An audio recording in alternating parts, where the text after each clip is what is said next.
तो चलिए आज के इस एक्सप्लेनर में हम बात करने वाले हैं एक ऐसे टॉपिक पर जिससे हम सबका बचपन जुड़ा हुआ है। आज हम अपने बचपन की उन स्कूल ट्रिप्स की पूरी एनाटॉमी को डिकोड करेंगे। मतलब वो ट्रिप्स जो बेहद कियोटिक होती थीं, जिनका बजट एकदम टाइट होता था और सच कहूं तो कभी-कभी वो थोड़ी डरावनी भी होती थी। हम सब उस दौर से गुजरे हैं ना, जहां प्लानिंग कुछ और होती थी और जो असलियत सामने आती थी वो बिल्कुल ही अलग होती थी। तो आइए इस पूरे सफर का थोड़ा गहराई से विश्लेषण करते हैं।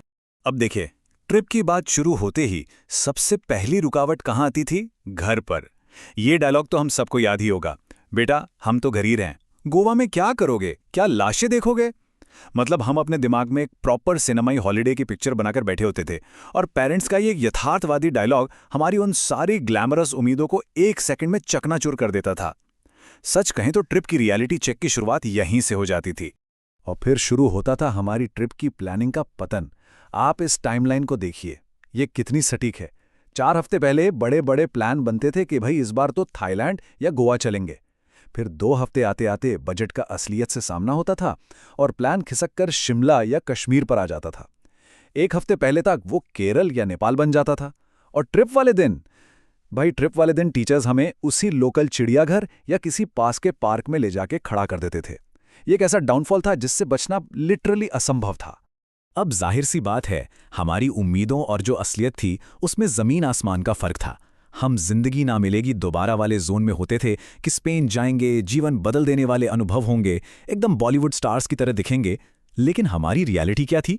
हमारे ग्रुप में 2 बच्चे खुद को ऋतिक रोशन समझ रहे होते थे और वो एक ही एक्शन हीरो की तरह बर्ताव करने की कोशिश करते थे।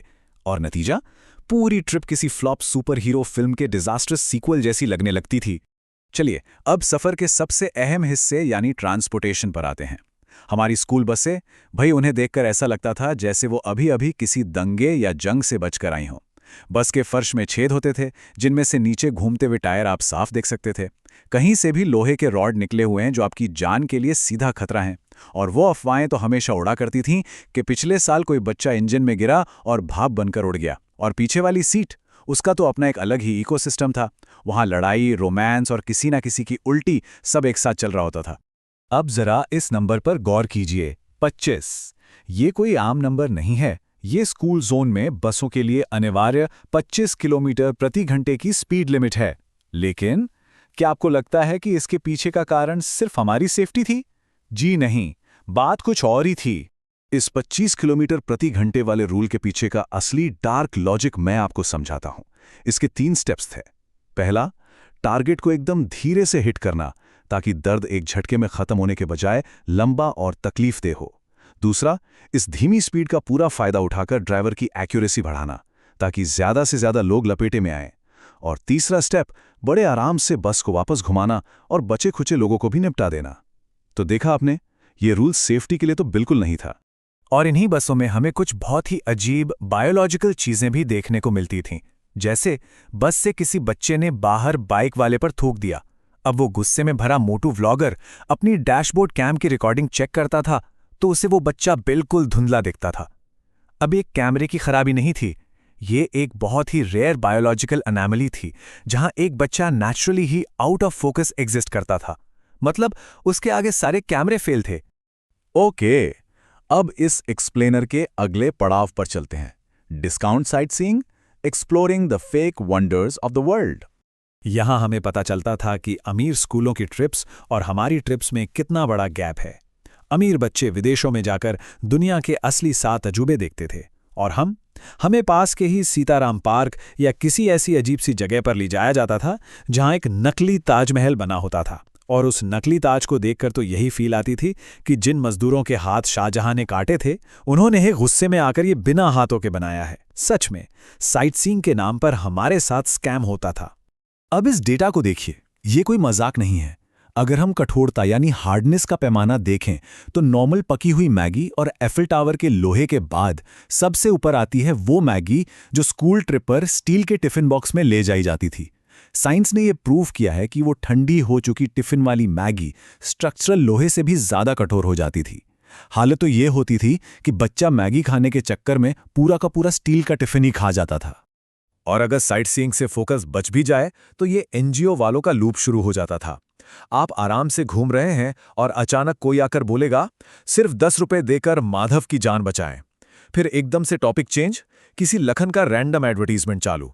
उसके बाद एक बिल्कुल ही अनजान गंजे आदमी का ऐड आ जाएगा और फिर वापस घूम फिरकर बात वहीं आ जाती थी कि माधव की जिंदगी बचानी है। मतलब इनका अटेंशन स्पैन किसी टीवी के कमर्शियल ब्रेक से भी कम होता था। चलिए, दिन तो जैसे तैसे कट गया। अब बात करते हैं दी एकोमोडेशन की, या यूं कह लें क्राइम पेट्रोल वाले होटल में सरवाइव करने की। वो होटल किसी वैकेशन रिसॉर्ट की तरह नहीं, बल्कि एक एक्टिव क्राइम सीन की तरह फील होते थे। रेड फ्लैग्स तो हर तरफ थे।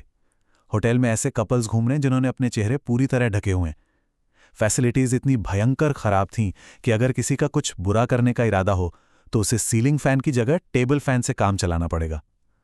वहां ऐसी कैसेट्स लीक होने की बातें चलती थीं जिनमें क्राइम शो के होस्ट बिना कपड़ों के होते थे, और पूरे होटल को देख के लगता था कि इसे मिकी माउस की कोई नकली कार्टेल चलाने वाले गुंडे चला रहे हैं। हर अच्छी कहानी का एक क्लाइमैक्स होता है, और हमारी स्कूल ट्रिप का क्लाइमैक्स था the mandatory missing child incident. जैसे ही पता चलता कि पुराने किले में कोई बच्चा गायब हो गया है, रिएक्शंस एकदम अलग अलग होते थे। टीचर्स तो पूरे पैनिक मोड में आ जाते थे। उनकी थ्योरी होती थी कि किडनैपर्स ने पक्का उसके हाथ पैर काट दिए होंगे और अब उससे सड़कों पर भीख मंगवा रहे होंगे। लेकिन हम बच्चे, हम उस किडनैपिंग में भी एक पॉजिटिव और बिजनेस वाला एंगल ढूंढ लेते थे।